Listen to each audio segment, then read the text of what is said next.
So what I've been doing is trying to find a easy way to cut threads in dowels like this on the router table.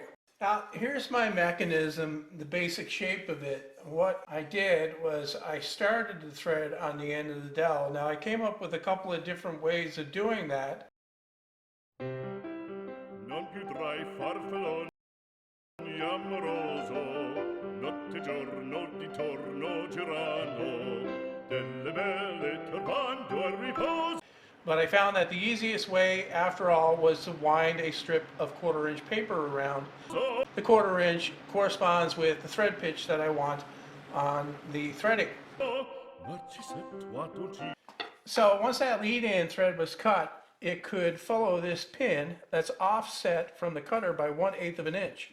So that as the thread turns in, just going to try to get it started here. You can see it's riding against the pin on the top, and the cutter will be cutting the groove on the bottom. That worked well for the right-hand thread, and it came out very smooth without any chatter. But when I tried to cut the left-hand thread, I got a lot of chatter, and there was quite a bit of movement.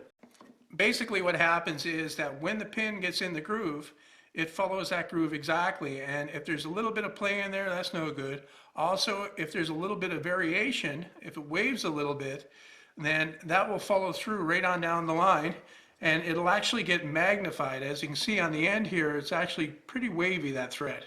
And that started out with just a little bump here at the front and got magnified down to this at the end. So to try to combat that, I've made this follower here. And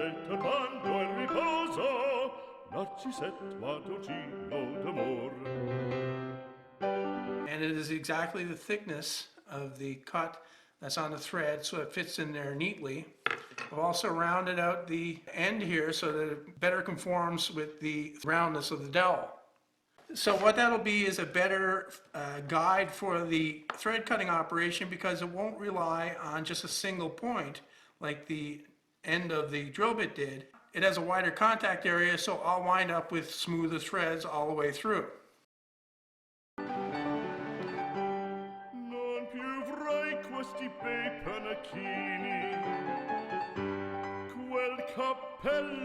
So now the dowel fits in the hole, and I can tighten it up after I adjust it to the right angle.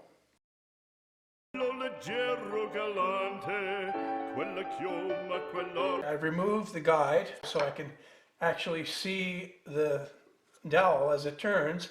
I've also put a couple of fences, clamped on to guide the dowel through so it can't move.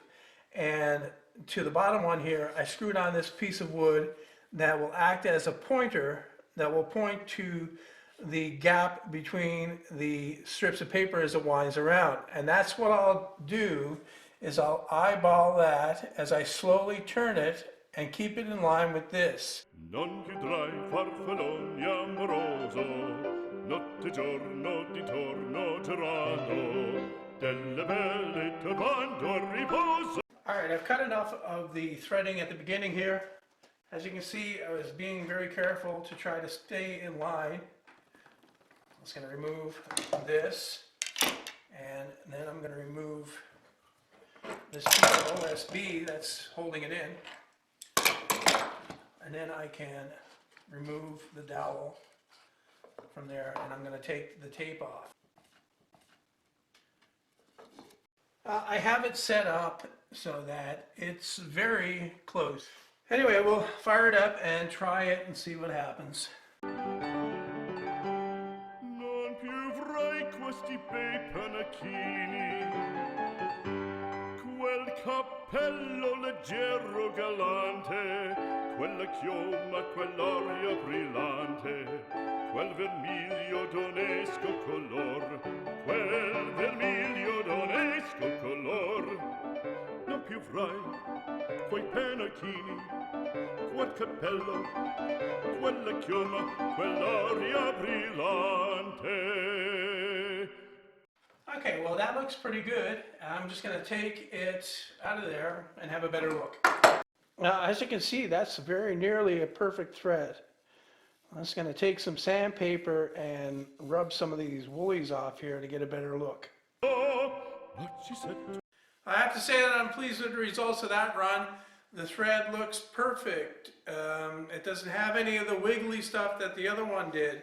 And it's a left-hand thread also. I didn't get any strange things happening. So very good. I think that's the way to do it with the paper wound around the start. To do the lead in is the easiest way.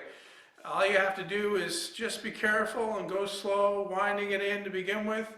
And I'm going to show a picture of the lead in on this to show that it's not exactly 100%, but the threads that followed were. Because basically with that follower being wide, it will cover the whole section of thread so that it's not jouncing back and forth like the drill bit was. So that was my big mistake in the first one. I'm glad to see that this one works a lot better. This is just a Sunday, me in the shop here, trying something out. It's an experiment really. It's something I tried to do before. I had a short video in my meat mallet video, showing how I did the thread, well, the kind of threading on that to wrap the rope handle on it. And it's been on my mind ever since that, you know, I made a machine to do threading, but that's not really convenient. Better to do it on the router table with a very simple jig setup. So I'm going to try to improve upon the system overall. You can see it's just rigged up, and come up with you know, something that's a bit more finished. Also make it so that it handles larger dowels. That would be the ultimate goal here. That's it. I hope you liked it, and thanks for watching.